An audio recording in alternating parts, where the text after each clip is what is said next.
Se a operação dele acabasse hoje, ele ia ficar devendo um pouco mais de 3 milhões para a instituição. A única coisa que salvaria ele seria... Esse vídeo aqui é muito sério, é um vídeo sobre os assessores de investimentos, sobre o papel de um agente autônomo de investimentos. E aqui eu vou te mostrar se vale a pena ou não ter um, e principalmente como não ser enganado por algum assessor que, por conta das regras do jogo, esteja mal intencionado e que pode te prejudicar muito. Então presta muita atenção no que está por vir, e se esse vídeo te ajudar, deixa o dedo no like e compartilha com algum amigo seu que precisa ouvir isso. Antes de qualquer coisa, o óbvio ululante. Eu aprendi nesses 7, 8 anos aí produzindo conteúdos na internet que muitas vezes a gente precisa sim levantar aqui e falar o óbvio. Então, eis aqui o óbvio, né? Eu ser totalmente transparente e botar todas as cartas na mesa. Primeira coisa, né? Existem os bons e os maus assessores de investimentos, assim como existem os bons e os maus consultores de investimentos, os bons e os maus gestores de investimentos, e aí por diante. Eu tenho certeza absoluta que os bons assessores de investimentos vão adorar esse vídeo aqui e os maus vão ficar bem indignados, porque eu vou estar expondo uma prática horrível do mercado. Segundo óbvio ululante é que eu, Ramiro, não sou assessor de investimentos. O Clube do Valor, a empresa que eu cofundei, ela não é uma assessoria de investimentos, e mais, a gente presta um serviço substituto às assessorias. A gente presta serviços de wealth, que são consultoria e gestão de investimentos. Então sim, eu tenho meu viés aqui nesse vídeo, assim como desde que eu montei o Clube do Valor em 2016,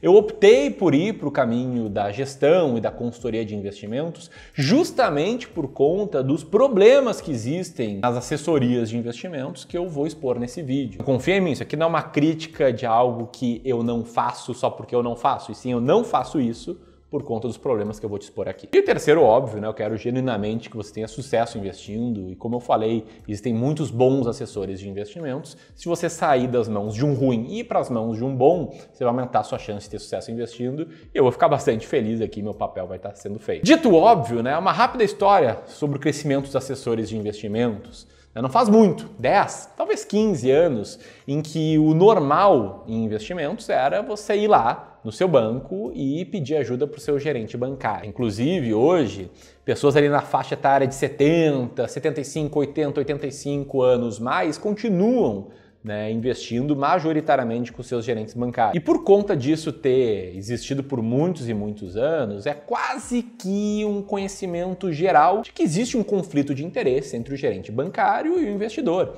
É que o gerente bancário, ele muitas vezes puxa a sardinha para aqueles produtos que rendem mais para o banco e menos para o investidor. Eles puxam a sardinha para aquilo que eles precisam vender para bater as suas metas. Inclusive, em 2020, janeiro, estava ajudando a minha avó a ajustar os investimentos dela num banco e eu vi isso aí, né, na mesa de todos os gerentes do banco, direcionado, né, para o investidor, para onde senta, né, o cliente. Invista na sua sorte, num plano de capitalização. Um absurdo, né? Na época eu denunciei lá no Instagram. Enfim, uma agência em que vão majoritariamente pessoas mais velhas, com menos conhecimento financeiro. Mas enfim, eu nem vou aqui descrever tantos problemas que existiam com os gerentes bancários, que muitas vezes sugerem consórcio, às vezes sugerem planos de capitalização, como nesse áudio aqui. E te direcionar no saldo que tem na conta hoje, tá? 50 mil para capitalização, para que tu possa ficar também com o valor ali parado, né? Mas concorrendo a prêmios, tá? Enfim, o grande ponto é, onde tem um problema na sociedade, onde tem uma dor, existe uma oportunidade, e daí que surgiram os assessores de investimentos, sempre plugados em grandes corretoras e, na maioria das vezes, prestando um serviço muito melhor que o dos gerentes bancários. De novo, na mesma coisa que eu falei antes, o óbvio ululante, existem bons gerentes bancários, existem os maus, mas na média os assessores puxaram a barra do mercado para cima, passaram a oferecer para os seus clientes uma série maior de possibilidades de produtos, com menos taxas na média, enfim, fazer um trabalho melhor. Dito isso, qual é o grande problema aqui?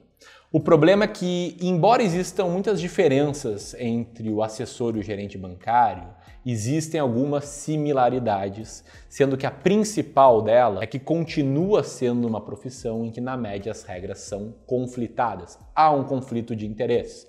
Do gerente era sugerir para os investidores do banco produtos que rendiam mais para o banco, e do assessor é sugerir para o cliente os produtos que geram as maiores comissões. E o pior, muitas assessorias, né, fazem um marketing como esse que está na tela, dizendo que é uma assessoria gratuita para você e falando que a assessoria de investimentos é um serviço gratuito. Não se escreveram gratuito de propósito ou não, mas o ponto é sobre uma narrativa de que nós, assessores, não ganhamos nada, né? Você não paga nada, quem paga é a corretora aqui para te prestar um bom serviço e tal. E escondendo que esse cara aqui é remunerado, como todo profissional tem que ser remunerado, só que de formas não tão transparentes, seja por rebates, seja por comissões. O rebate é basicamente o seguinte, né? Aloca o dinheiro do cliente num fundo de investimentos, sei lá, num fundo de ações, que cobra uma taxa de 2% ao ano, mais 20% de performance, e recebe um percentual dessa taxa de administração como um rebate. A dos 2%, o cara recebe, sei lá, 0,5% para ele. E a comissão gera uma receita para o assessor maior e numa vez só. E funciona mais ou menos da seguinte forma. Eu te aloco aqui num ativo de renda fixa com vencimento mais longo, tipo uma CRA, e sobre o valor que você investir nessa CRA,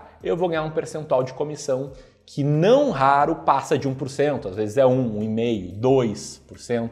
Em COIs pode ser até mais, pode ser 3%, pode ser 4%. Enfim, esse cara tem uma visualização mais ou menos assim na plataforma dele. Tem uma lista de diferentes ativos que ele pode alocar ao seu cliente, com diferentes vencimentos, que ele pode oferecer uma rentabilidade para o investidor que fique entre a mínima e a máxima permitida pela corretora. Quanto menor for a rentabilidade que ele vai oferecer para o investidor, maior vai ser a comissão dele, e mesmo se ele oferecer a rentabilidade máxima, ele vai ter uma gorda comissão que difere de produto para produto, e aqui está o grande problema. Por que está o grande problema? Porque em tese isso aqui é uma profissão em que o cara está ali para te assessorar, ou seja, para tirar tuas dúvidas, para te orientar, para te educar. Na prática, o que esse cara faz é um trabalho de indicação de produtos, tendo um enorme conflito de interesses, porque quanto mais taxas você pagar, mesmo sem saber que está pagando, porque muitas pessoas acham que investir em COI não tem taxa, é de graça, mas tem uma taxa bem alta, mas esse cara vai ganhar. Então, em vez de cumprir o seu papel, que seria fazer o cliente entender 100% aquilo do que ele está investindo, na prática, muitas vezes o cliente nem sabe onde está investindo e está sendo orientado pelo assessor a investir naqueles ativos que mais geram comissão, que, por definição, são os que têm o menor potencial de retorno. Como, por exemplo, nos COIs, que, de acordo com o FGV, a maioria é vendido com uma taxa de retorno esperada muito baixa, abaixo da taxa Selic. E o problema fica maior quando a gente percebe que alguns produtos sequer geram uma comissão muito baixa, como é o caso de quando você investe por títulos públicos através da plataforma do Tesouro Direto, ou compra ações, ETFs e fundos imobiliários pelo home broker, por conta própria, em que você ou não vai gerar comissão para o cara, ou vai gerar R$3, R$4 por compra de ação. Já outros vão gerando comissões maiores. Se você for investir num título público por fora da plataforma do Tesouro Direto, na média, vai pagar uma comissão maior. Se for investir em CRIs, CRAs e debêntures com vencimento longo, vai pagar uma comissão maior. COIs, então, pagam comissões enormes e não à toa a gente vê muitas carteiras com um percentual nesses ativos, né? Começa aqui com 13% em COIs, começa aqui com R$717 mil em debêntures e CRAs. Só que esse problema, né, esse conflito de interesses, que digas de passagem, né, ele deixa de existir quando o assessor opta por um modelo em que ele cobra um FII fixo em vez de comissão, que ele para de ganhar comissão e passa a ganhar um valor fixo pela sua carteira e ainda passa, né, a receita que ele ganharia de comissão de volta para ti como cashback. Ele pode criar algo ainda pior, como essa história que eu chamei um amigo meu pessoal, que foi assessor de investimentos no passado, viu com os próprios olhos e vai te contar agora. Bom, então, o que era esse cliente que tu conheceu o caso? Bom, era um ex-executivo de uma grande empresa aqui do Brasil, que eu acho que não vem ao caso a gente citar o nome da empresa, que essa pessoa ela se aposentou e saiu com uma bela previdência da empresa, algo mais ou menos na casa dos 5 milhões. E aí ela decidiu procurar um escritório de assessoria para ajudar ela a investir, né? E que ele pudesse, enfim, aí para frente ter uma vida mais tranquila. Só que o problema, né, é que essa pessoa, esse cara, ele não tinha conhecimento sobre investimentos, ele era um grande executivo, com certeza ele agregou muito para a sociedade na empresa onde ele trabalhou durante anos, mas investimentos não era a praia dele. Então, ele acabou confiando de olhos fechados no assessor, que veio dar esse apoio para ele. E aí, moral da história, onde é que eles investiram? Eles resgataram essa previdência dele e eles investiram 5 milhões dessa previdência, que era o valor, num COI. Isso acho que faz mais ou menos uns 2 anos. E se não for suficiente investir no COI, eles pegaram um crédito com esse investimento no COI de 100% do investimento, ou seja, ele investiu 5 milhões e pegou mais 5 milhões de crédito, e o custo desse crédito era 100% do CDI. Lembrando que o CDI não estava nesse patamar que está hoje, né? Mas também não era pouca coisa. Então, a partir desse momento, o cliente ficou com 5 milhões aplicado no COI mais 5 milhões de crédito.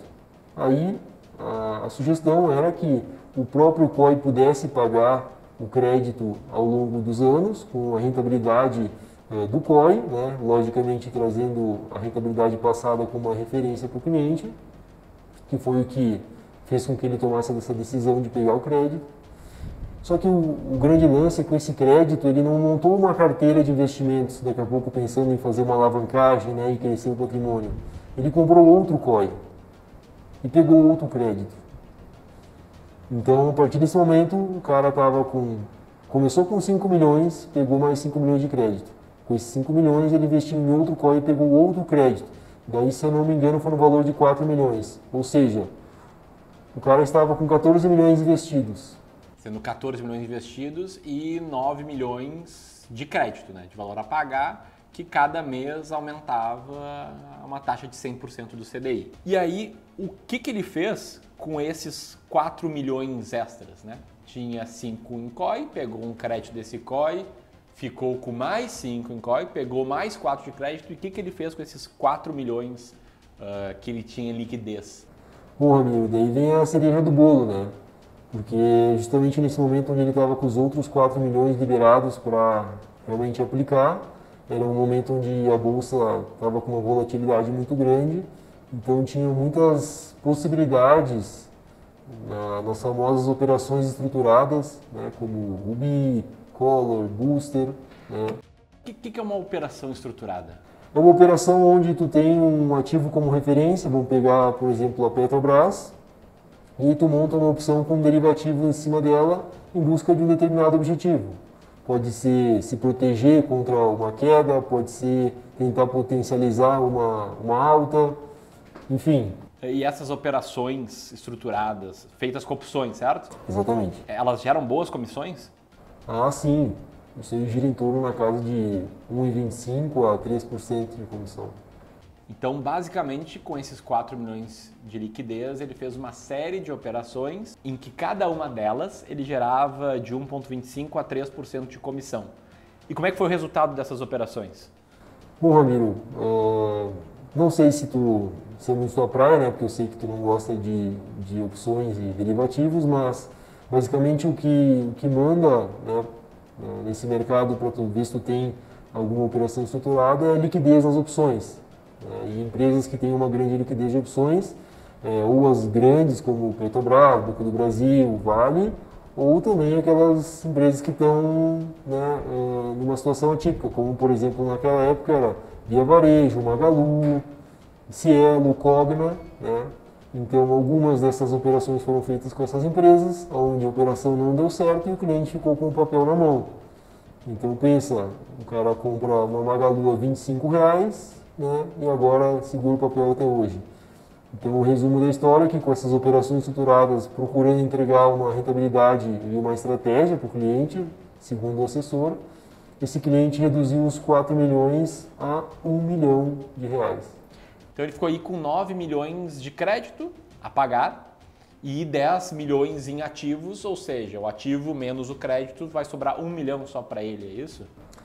Exatamente. Como ele acabou investindo num outro COI para pegar outro crédito, pode ficar confusa a história, mas o que ele tem que devolver para a instituição é 9 milhões de crédito e mais os juros desse período.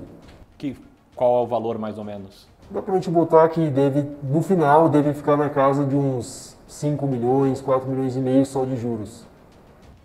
Então esse cara basicamente tem 14 milhões e meio de juros a pagar e hoje tem 11 milhões em ativos, ou seja, ele está devendo. Exatamente. Se a operação dele acabasse hoje, ele ia ficar devendo um pouco mais de 3 milhões para a instituição. A única coisa que salvaria ele seria esses 2 COIs que ele tem, que daí é na casa de 10 milhões, que hoje estão no 0 a 0, darem uma porrada de 20, 30% ao ano cada um deles até o vencimento, que é uma coisa que a gente sabe que dificilmente vai acontecer. E esse cara, ele sabe disso? Olha, até onde eu me atualizei sobre a história, ele não tinha muita noção de onde ele estava metido. Ele sabia que a carteira ia mal, que os ativos não estavam rendendo, mas tenho quase certeza que não tem clareza do buraco onde ele está metido. Cara, fico indignado, né, ouvindo essa história. A primeira vez que eu vi num churrasco, eu fiquei muito indignado. Eu chamei ele para vir aqui e, obviamente, né, preservando a identidade dele, ele topou em contar essa história. E a partir daqui, eu quero te ajudar a descobrir quando o teu assessor tá te enganando, tá te induzindo ao erro, como no caso dessa história que a gente acabou de ver, e quando ele é um cara bom, um profissional bom e quer o melhor para ti, entende, né, que ele pode abrir mão de receita no curto prazo para prestar um bom serviço e te ter como cliente dele por muitos e muitos anos. A principal forma de ver se ele tá te enganando ou não é questionar do porquê das orientações dele. Primeiro, né, olhar para tua carteira e ver se essa carteira tem muitos COIs, muitos CRIs, CRAs e debêntures com vencimentos longos, tem essas operações estruturadas horríveis que meu amigo acabou de contar, ou pior, né, faz uso de crédito como garantia ou alavancagem, como ele acabou de mostrar. Segundo lugar, vale a pena perguntar para ele abertamente quanto está sendo remunerado aí por essa carteira, qual é o teu ROAS, quanto menor for o ROAS dele, melhor para ti. E a terceira forma é sempre optar por FII fixo, que é uma possibilidade em que o cara vai cobrar uma taxa única, transparente, serviço muito parecido com os serviços de wealth que a gente presta aqui, que também é um FII fixo, que aqui a única pegadinha que tem que tomar cuidado é para esse cara não te boletar, não te enfiar um monte de CRI, CRA, debênture longa, COI, e no mês seguinte migrar para o FII fixo, porque daí ele vai estar ganhando um monte de comissão no curto prazo depois do FII fixo. Mas enfim, no limite é o conhecimento que eu tentei trazer aqui, né, sobre os conflitos de interesse, sobre o fato de alguns ativos pagarem mais comissão que os outros. Isso vai fazer com que você entenda se você está sendo enganado ou não e vai te fazer aí contar com um bom assessor ou com um bom profissional para te ajudar nessa jornada. Aí se você quiser conhecer melhor os nossos serviços de wealth, como a gente pode te ajudar a investir bem de forma transparente, cobrando uma taxa única, vou deixar o link aqui para você preencher um formulário e te contatar. E aqui eu vou deixar o link para um vídeo que conta uma história triste, outra história triste, de um investidor que perdeu 2,7 milhões de reais, de forma similar à história que o meu amigo acabou de contar. Um grande abraço e até mais.